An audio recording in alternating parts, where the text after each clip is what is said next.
Graft ചെയ്ത കുറ്റിക്കുരുമുളകാണ്. ഇതാ graft ചെയ്ത് 2-3 ഇല വന്നതേ ഉള്ളൂ. ആ വന്നെടുത്ത് മുഴുവനും തിരികൾ ഉണ്ടാവാൻ തുടങ്ങി. കണ്ടോ, അത്ര ചെറുപ്പത്തിലേ കായ്ക്കാൻ തുടങ്ങും. പെട്ടെന്ന് തന്നെ ഗ്രാഫ്റ്റ് ചെയ്ത് അത് പിടിച്ചു കഴിഞ്ഞാൽ ഉടൻ ഇല വരുന്നതോടൊപ്പം തിരികളും വരും. അതാണ് ഗ്രാഫ്റ്റ് ചെയ്യുന്നതിൻ്റെ ഒരു പ്രത്യേകത. 365 ദിവസവും കായ്ച്ചുകൊണ്ടിരിക്കുന്നത്.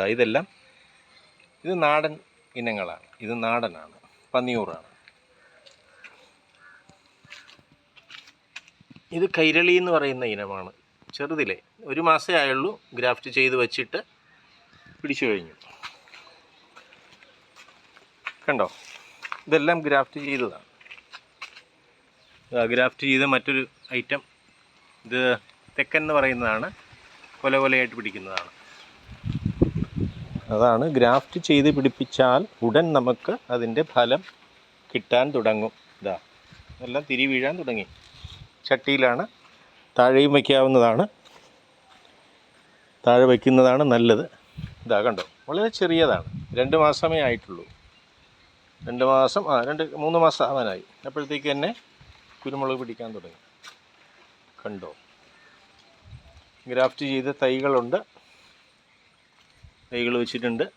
ഇതെല്ലാം ഗ്രാഫ്റ്റ് ചെയ്ത തൈകളാണ്.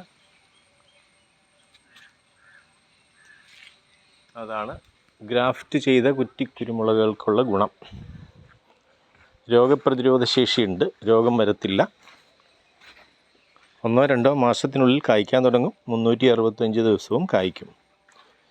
പടർന്നു കയറുന്നതാണെങ്കിൽ 1 വർഷത്തിൽ 1 പ്രാവശ്യം മാത്രമേ കായ്ക്കൂ.